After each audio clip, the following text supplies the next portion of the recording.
let's start. Hello, my name is Salma Fitri and here my friend. My name is Novia Zahra. So, before I'd like to say thank you so much to Ibu Jen, for willing to help us to complete our task in the course of interpretive listening. So, Okay. here we have some question, but before, can you introduce us a little bit about you? Okay. My name is Jane. I come from the United States. I've lived in Bandung for almost 28 years. I work for Yayasan Pendidikan as a native English speaker since 2002. So I've worked with that Yayasan. Before that, um, before I came to Indonesia, I taught at an international school in Thailand. And before that, I taught in the United States for 6 years, elementary school. Mhm. And then I think you have a very long journey in education, right? Mm, Uh, Yes, I've been a teacher for a long time. yeah, that's really great. So, for the first question, can you tell us about your journey? What inspired you to pursue this path or becoming a teacher? Yes, actually, I have wanted to be a teacher since I was a young child. Um, when I probably around 9 or 10 years old, I grew up in Thailand actually, and I went to an international school there. But I was visiting some friends in a small town, and they had this little one room or one house schoolhouse. So it was for expat kids uh, whose parents worked abroad, and they had a teacher, and she taught all of them. It seemed kind of like what you see in the like an old movie, the one room schoolhouse, and I just thought that was so amazing, to see that woman who was willing to come and to spend her time trying to help these children learn and grow. And that kind of planted a seed in my heart that I love the idea of being a teacher. And and I had some really great teachers in elementary, middle school, high school, university that also inspired me. The way that they taught, the interest they took in their students. Um, yeah, I think God created me to be a teacher. Really great. Yeah. So do you have one maybe your best teacher ever that really inspired you? Do I what?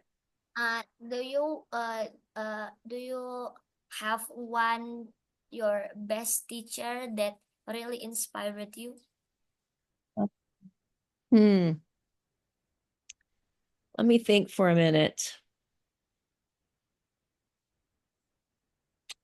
Wow, I've had a lot of uh I think the teachers that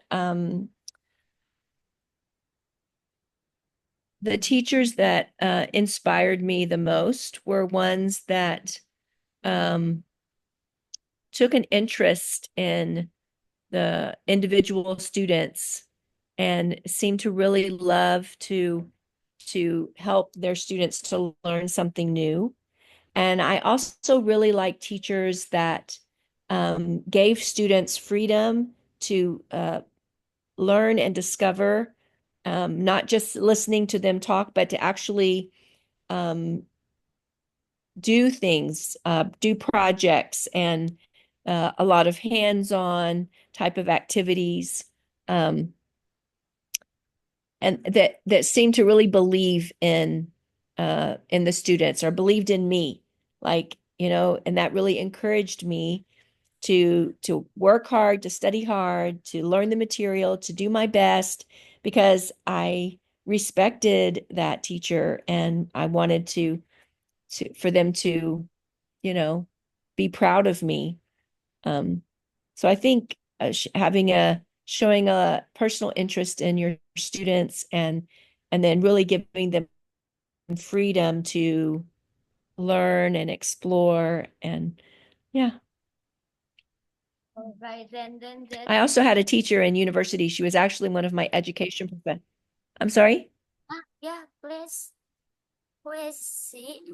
Oh, I had a I had a professor in university that really impressed me.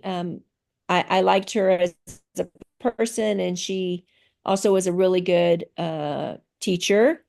But one of the things that she did that I was so impressed by when she would give us a test, um, then when we came back to class the next time, she would go over the test. And if there was a question that we got wrong, but we really believed in our answer, we could in class explain our thinking, why we gave that answer. And if she thought that our explanation made sense and she could see where we were thinking, she would give us credit for it. Um, and I thought that shows a lot of, most teachers are like, well, you are wrong. And so that I'm right, you're wrong. But she really listened and took us seriously. And if we could explain ourselves, she would often give us the point, um, give us the credit for those answers, even though based on her uh, answers, it was a wrong answer. And so I thought that was really an interesting way of for her to show respect for us as the students, and to really take our ideas seriously. That was I've always remembered that. Yeah. Wow, it's really great, right? Turn for you. Okay. Ibu Jens, what's the biggest challenge in teaching today compared to when you started? Biggest challenge The Biggest when I first started teaching. biggest challenge in teaching today compared to when you started. Oh, wow. I think the biggest challenge today, um, which is it's both a positive and a negative, but the advances in technology um, have can be really positive, but they also bring about a lot of challenges, you know, um, with AI and even just like, when I was in school, or even when I first started teaching and my students had to do research, they had to go to the encyclopedia, the hard book, and look it up. And if they needed a definition of a word, they got out their dictionary and they opened the book and they looked it up. And now everybody does everything on their phone.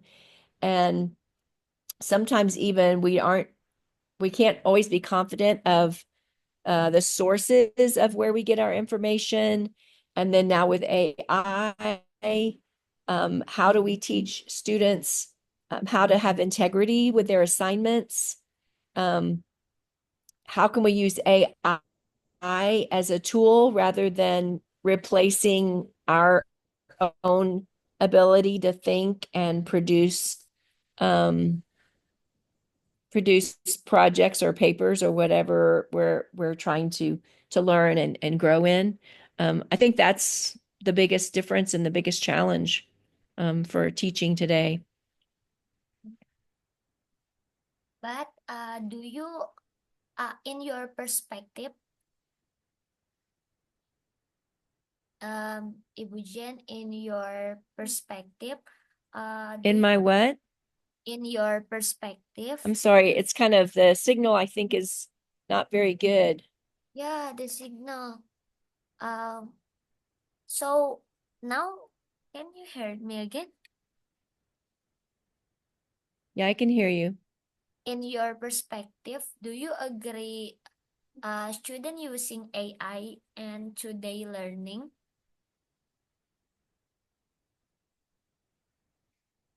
I think we need to learn how to use AI effectively as a tool, but it should not replace a student's um, process of thinking and creating. I think that's the biggest danger is we can let AI do all the work, right? And then we no longer are using our brain to process and to think and to create. So, yeah, I mean, AI is part of the world now, and we can't get rid of it. So we have to learn how to use it effectively and wisely as a tool.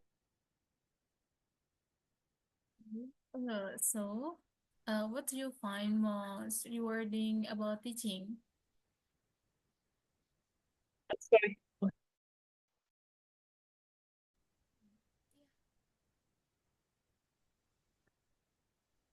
Okay. Okay. What do you find I can't hear you. Check, check, check check, check? check. Is there our voice? Okay, it's coming through again. So for next question, what do you find most rewarding about teaching? The thing I love most about teaching is seeing students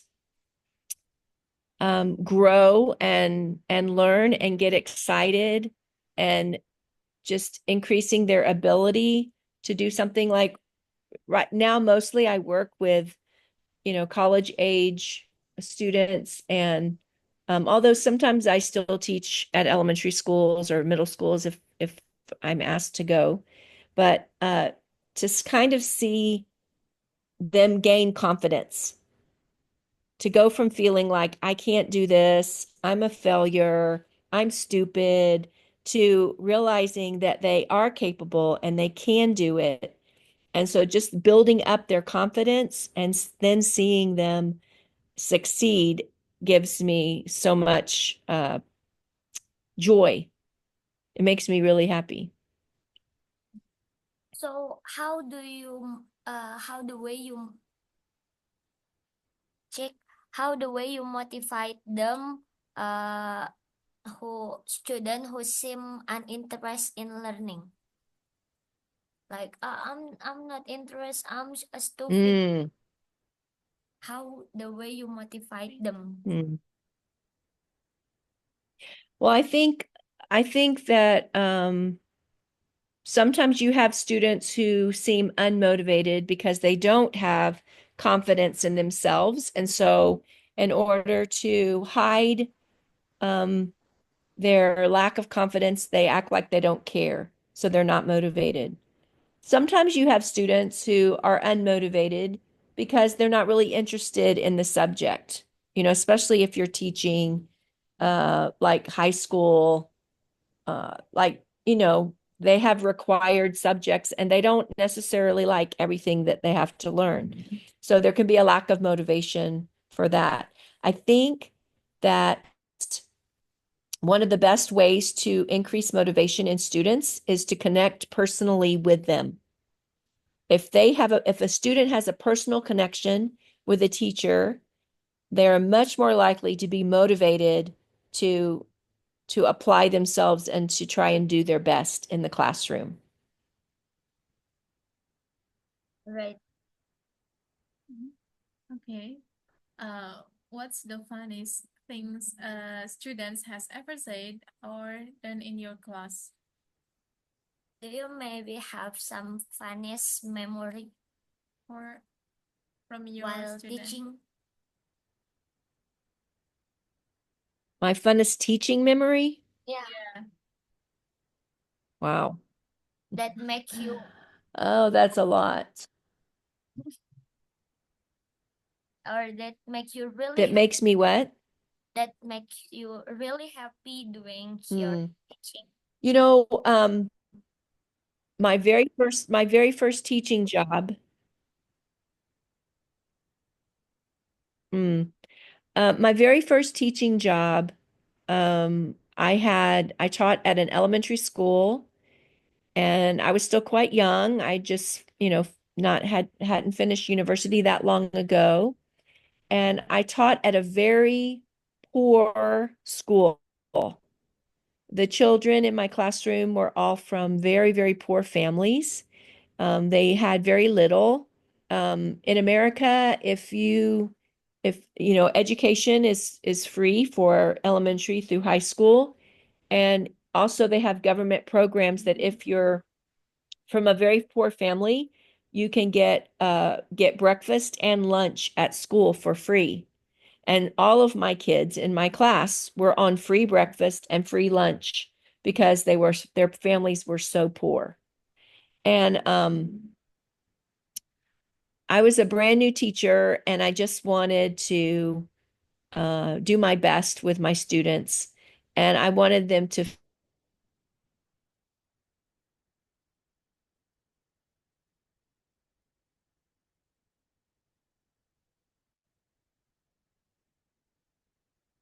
different students in my class. I taught first grade, and I would invite them to go like to the zoo or to a park on a Saturday. And so I would take two or three students, and my husband and I would go to take them to the zoo or to the park or to get ice cream, just to give them a fun experience, um, kind of outside of their regular environment that was very, yeah, they were just from really sad situations. Uh, they didn't have money to do those kind of things. Their families didn't. And so I it gave me a lot of pleasure to be able to give them these special experiences and for them to feel cared about. Um, I used to go and do home visits with some of my students, um, because I wanted them to have the opportunity for a better life. And even though they were so young, I thought maybe I can help, uh, even though they're just in the first grade, maybe I can make a difference. Yeah. Oh, that's the prettiest thing I ever had, I think. So, um, what? Bentar ya. Ah. Is there my voice? I can hear your voice. It's just still sometimes it breaks up because of the connection. Okay, Ibu Jen. What are the most important skills Yes. who a teacher should have? Okay. Um, well, when I was a brand new teacher, I had a experienced teacher tell me, and I think it's very true.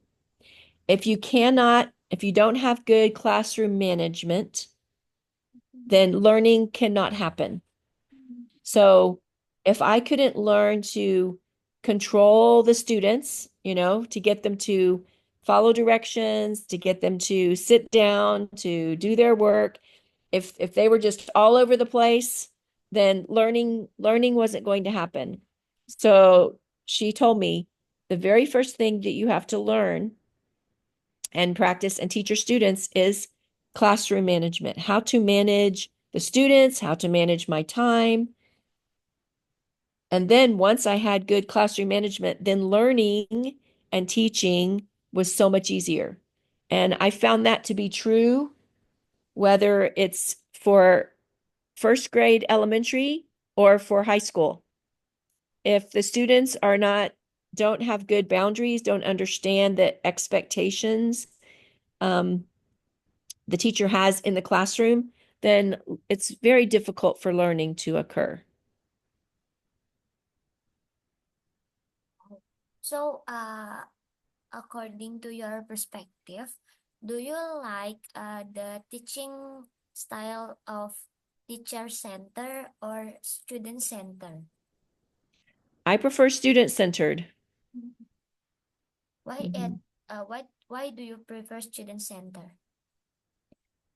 Well, because the goal is for the student to learn, right?